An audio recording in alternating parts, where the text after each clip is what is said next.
Hello everybody, this is Kado Village part 2.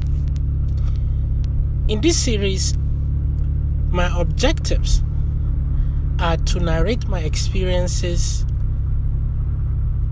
in certain topics while I was living in Kado Village. My home doesn't exist anymore. Not because we sold it, but because it was demolished by the government and sold to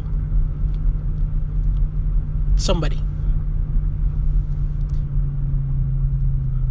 In my narration, my plan is to take lessons from my experiences living in Kado Village and possibly deduce how an anarchist society, an anarcho-capitalist society might exist. A society without government, not just government only. Government is a symptom of immorality that exists amongst us. Is a symptom of lack of virtue among people. So basically, how a society without government will function. Today, I want to take on security in Kado Village. My family and I moved to Kado Village, I believe, in 1992 or 93. We moved there from Bauchi State, where I was born. My father was invited to Abuja by one of his bosses. My father used to work for the man who has other companies at Bauchi State. And the man invited my dad to Abuja. So my dad came at least twice without us. He would come to Abuja. He stayed for a month or so and then went back. And then finally, we all moved to Abuja. And we moved into Kado Village. We moved into a house of a man that works with my dad. They both work for this man who owns this company. Basically, the company, what they do is they own tipper or dump trucks. Basically, large motorable vehicles that transport sand for construction, building, and so on and so forth. So that's what my father does. Sometimes he drives the vehicle, and sometimes somebody else does. And sometimes he loads up the sand into the tipper. So the man was gracious enough to, I don't think we lived there for free. I was young, I was small at that time. I was, give or take, less than 10 years old.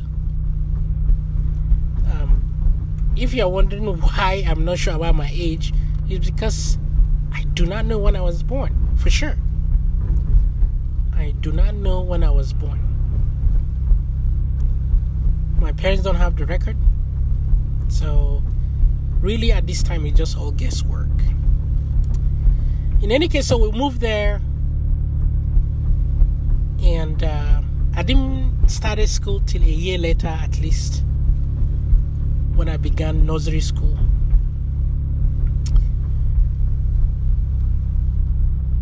in terms of security at Kado Village, one, we do not have our own police. There is no police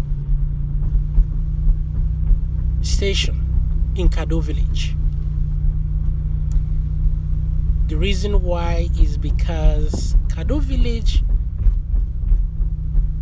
was sort of illegal structure. Illegal. We are all living there illegally as per the government, because we didn't purchase this land from the government. It's just a piece of land that the government hasn't gotten to it yet, and people moved in and settled. So there was no plan for any security agencies there. Kado has a population of at least 10,000 or more, actually a lot more. I would say 20, 30,000 at its peak. That was 2005, 2004, 2005. So it's a really big town, population-wise. But still, we do not have our own security. So we lived there. I went to... So basically from 92, we lived in Kado up to basically 2008 when I left for the United States. No, actually, no, my bad. We lived there up until 2006 ending. So 92, at least 14 years we lived in Kado Village. And throughout my time in Kado Village has no police station of its own. A security that patrols the streets, control crime. The closest police station around Kado Village was at Life Camp, close to Government Secondary School, Gwarimpa, the school I attended.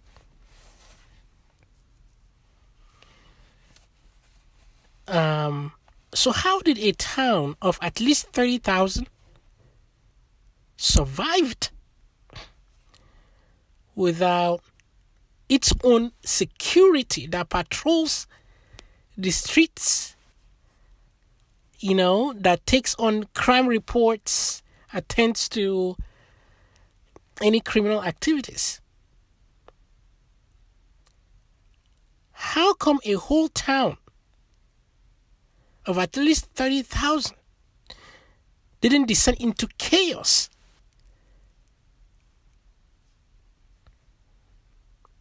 Because there was no police, there basically no government whatsoever at Kado Village.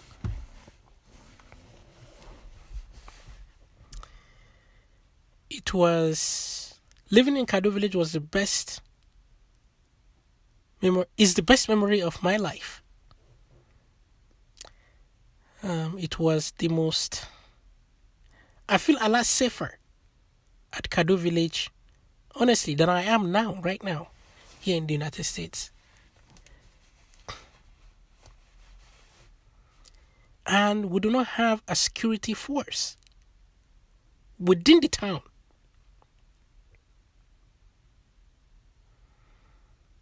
People do whatever they want.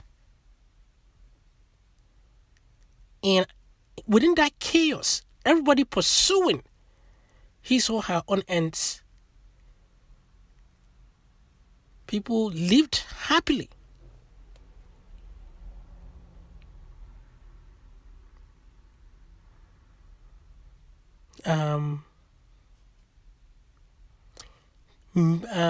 And one feature of Kado Village is the mixture of different tribes, languages, ethnicities, all living within the town. And despite all this, Kado Village was peaceful.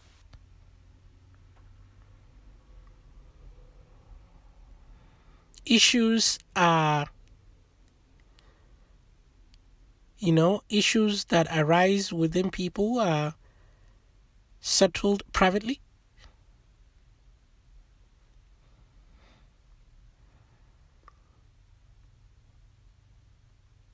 Most times, people don't go to government, to the police station, for example, to report crimes. I have never, ever reported one. My family have never reported one. I didn't know anyone who has reported anything to the police that lived about 10, 15 kilometers away. So you could imagine all the conflicts that might arise within a population of 30,000, all settled privately. All settled, either within the family or amongst religious leaders, pastors, imams.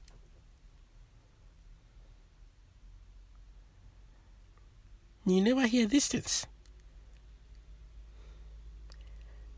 I personally have known people who smoke weed.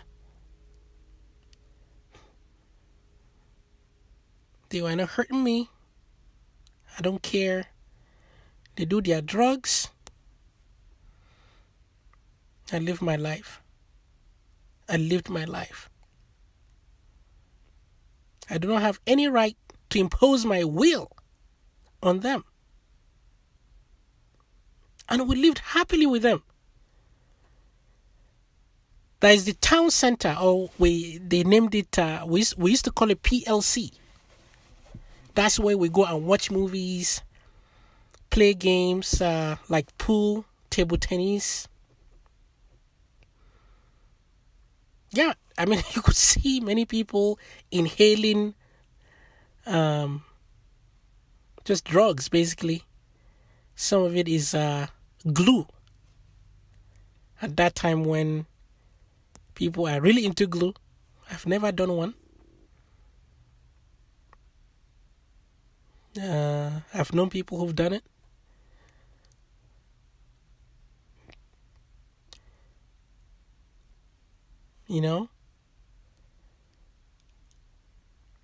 And really, there was no police to patrol this thing, to catch people doing these things.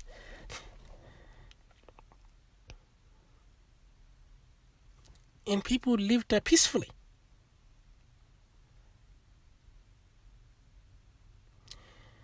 Time to time, at night or during the day, mostly at night, you would hear the footsteps of people running, shouting, "Barao," meaning thief, or thieves, if there are many.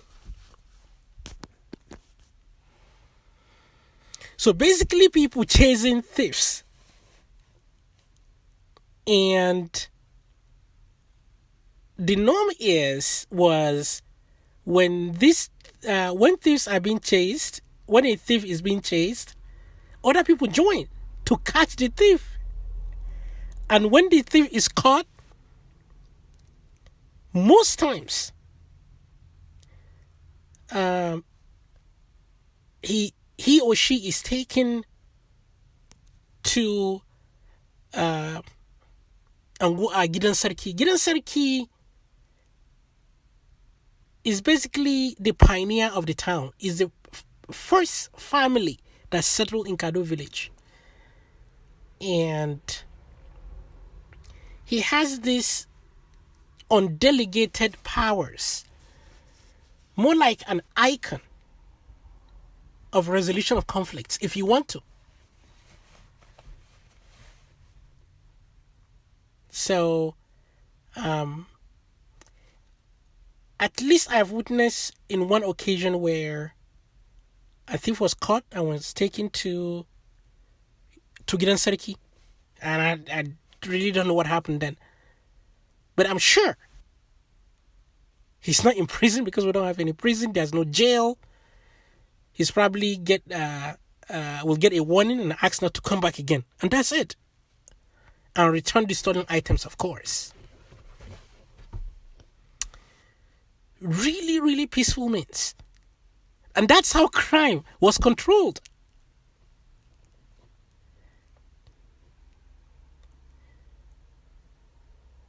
You go to bed, you go to bed safe. You wake up safe.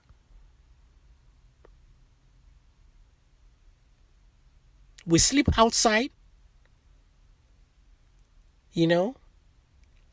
within my house, within the compound of my house, within the gate of, not gate, within the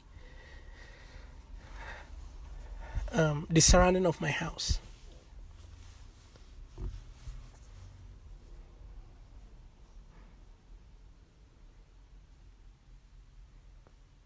Nobody pays any tax to anybody whatsoever for anything at Kado Village.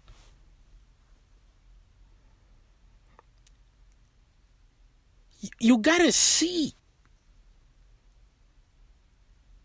when everyone does his or her own thing, when people are not stealing from people, you gotta see the level of peaceful living that people do. I can imagine if we were to form a government in Kado Village, and that government will tax people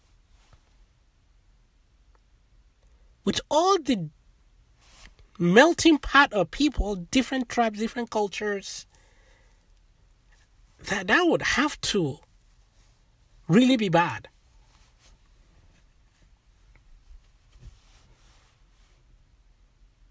Mixing politics within people that are very tribal is a recipe for disaster, like it's happening. Tribes killing other tribes caused by government. The root cause is government, but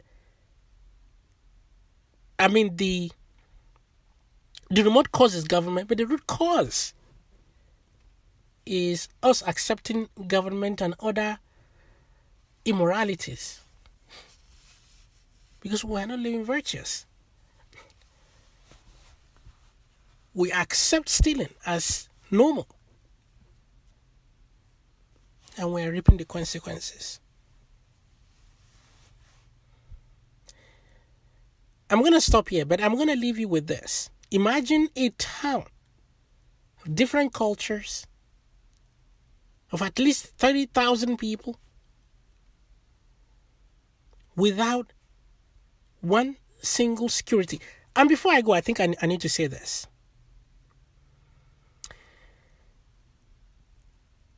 Even though we don't have police, there are voluntary vigilante groups that do patrol time to time on their own accord, without any organization whatsoever. My elder brother was among them. My elder brother hunts. He has dogs, or he used to have dogs. And people that hunt, they're kind of known as, hard-heartedness.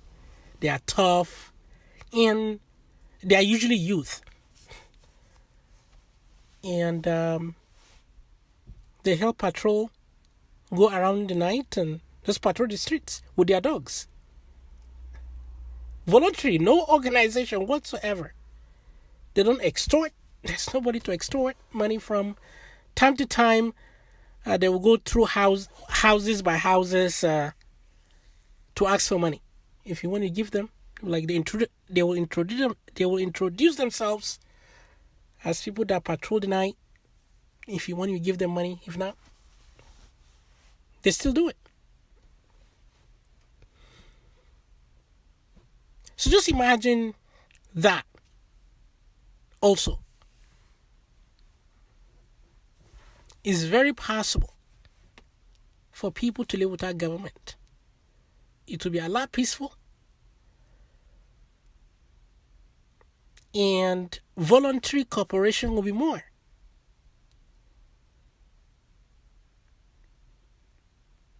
Thank you for listening. Next time I will talk about another part of my life while I was living in Kado Village. Thank you. Bye-bye.